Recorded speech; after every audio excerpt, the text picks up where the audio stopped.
children. Today we are going to discuss about the topic is acids, bases and salts. This is one of the chapter in the 10th class. Now we will discuss about what are the properties of acids. First of all, we know some general examples which are containing acids. If you take lemon, it contains citric acid. If you take tea, it contains tonic acid. What we are using in our daily life called as a vinegar, it contains acetic acid.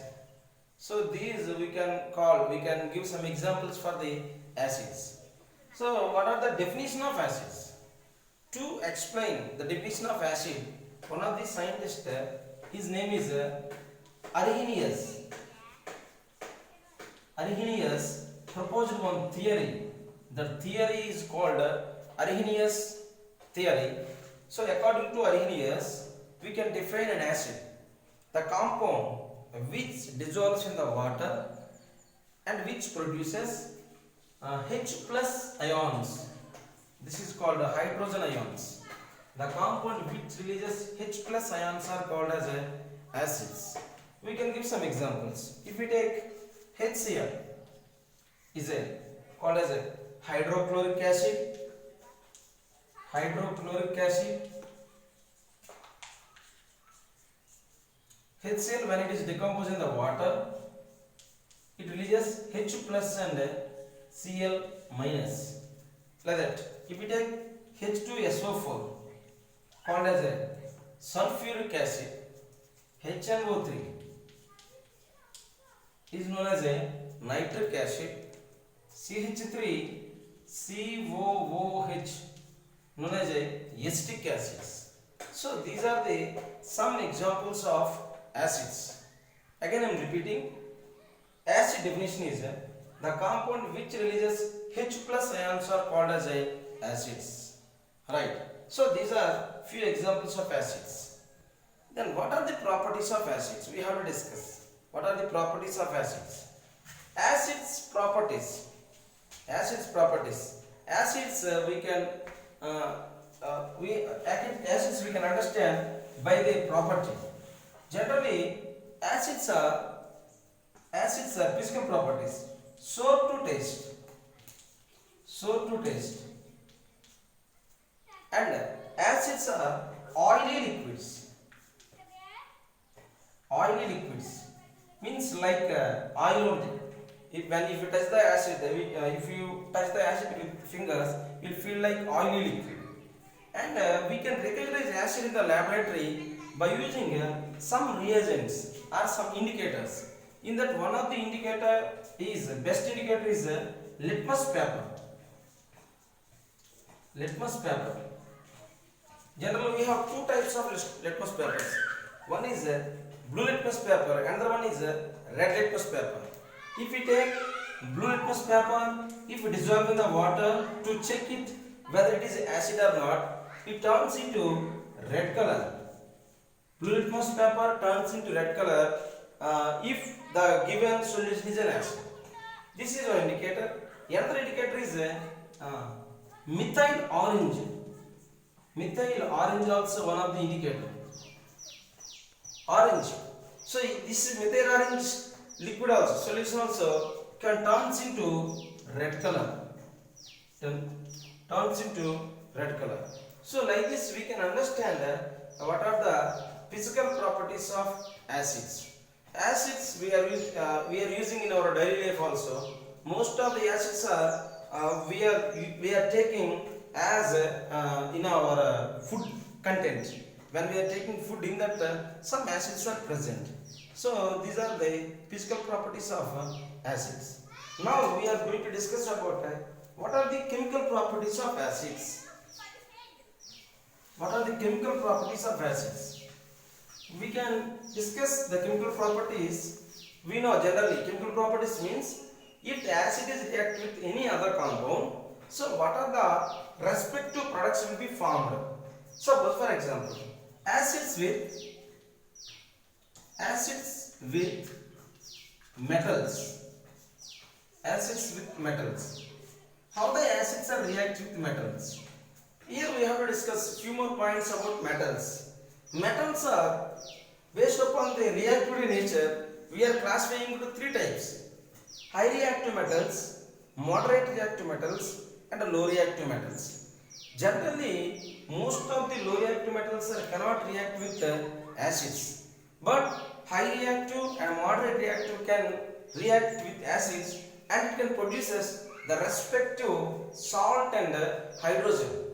We can write in this manner a general equation, a common equation. If acid is react with metal, if acid is react with metals, it produces salt and hydrogen gas, H2 gas. This is a general notation for all the metals react with acids. So if we take acid as a HCl, known as a hydrochloric acid, if react with a metal magnesium Mg, it turns into, or it converts into MgCl2 plus, releasing hydrogen gas. Here we can understand, if the metals are react with acids, it produces respective salt and hydrogen gas. Now I will take another example as a HTSO4. We can try with HTSO4, sulfuric acid.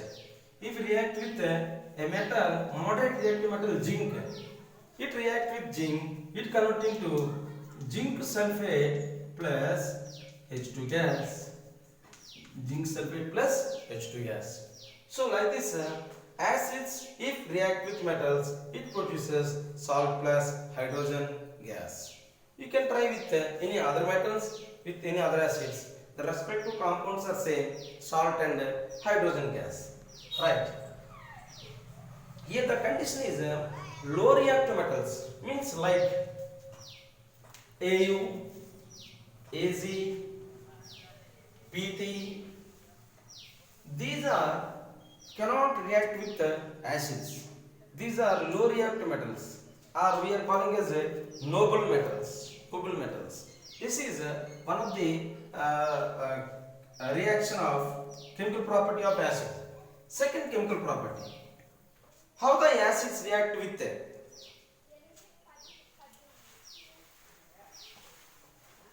how the acids are react with acids react with carbonates.